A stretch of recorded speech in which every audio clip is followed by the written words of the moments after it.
কানাডায় আমার স্বপ্নের জীবন। যখন এই স্নোফলটা দেখি না, আমার এত ভালো লাগে। সত্যি কথা মানে স্নো দেখলেই মন ভালো হয়ে যায়।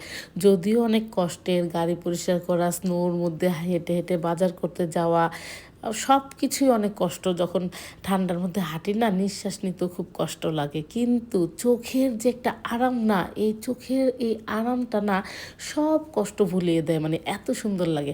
তো আজকে খুব সকাল, সকাল উঠেছি। সাহিত্যর আজকে লাস্ট ডে। সামনে যেহেতু উইন্টার ভ্যাকেশন, তো ওদের টিচারদের জন্য, তারপর বাস ড্রাইভার এবং অ্যাসিস্ট্যান্ট টিচার, লাঞ্চ সুপারভাইজার সবার জন্য সাহিত্যর পক্ষ থেকে গিফট কিনেছি। কফি মগ মানে থার্মোস কফি মগ উইন্টারের জন্য। তো ওগুলো আমি প্যাক করব। আর সাথে ওর সব ফ্রেন্ডদের জন্য চকলেট। এটা সব বাচ্চারাই করে। প্রতি winter vacation, summer vacation, birthday এগুলোতে এরকম ছোট, ছোট গুডি ব্যাগ বানায় আর সব ফ্রেন্ডদের সাথে শেয়ার করে। মানে খুব ভালো লাগে আমার ওইগুলো করতে। তো আমার আবার সব কিছুর সাথে একটা জোড়া মানে সাথী শুদ্ধর একটু কন্ট্রিবিউশন না থাকলে ভালো লাগে না। তো ও যেহেতু বাসায় আছে, ওকেও একটু ডাকলাম যে নামগুলো লিখে দেওয়ার জন্য। দুজনে মিলে মিলে করলাম। মানে এই দুইজনে মিলে কাজ করতে আমার খুব ভালো লাগে। তো তাড়াহুড়া করে সকালবেলা সাহিত্যর স্ন্যাক তৈরি করা, লাঞ্চ বানানো, ওকে রেডি করা। আর সবচেয়ে ডিফিকাল্ট কি, লেয়ারে লেয়ারে কাপড় পরতে হয়। নিচে একটা পরো, উপরে স্নো স্যুট পরো, কান টুপি, হ্যান্ড গ্লাভস, এগুলো প্রত্যেকটা জিনিস মেনটেন করা।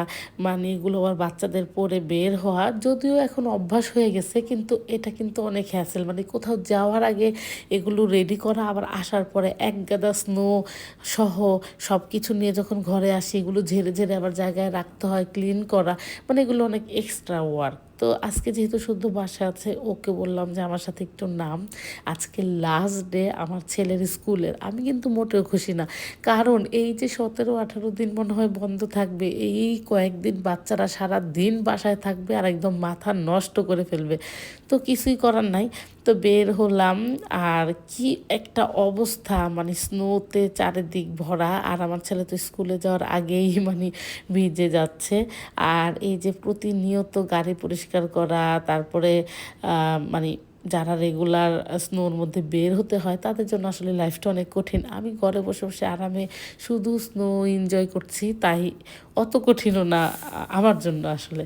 তো যাই হোক, স্কুল বাস চলে আসছে সাহিত্য এখন স্কুলে যাবে। স্কুলেও ওদেরকে 1 ঘন্টার মতো স্নোর মধ্যে খেলাবে। বাচ্চাদেরকে ওয়েদারে অ্যাডজাস্ট করার জন্য সাহিত্য অলরেডি অ্যাডজাস্ট হয়ে গিয়েছে। মানে এরকম স্নোর মধ্যে ঠান্ডা এখন আমাদের খুব একটা কষ্ট হয় না।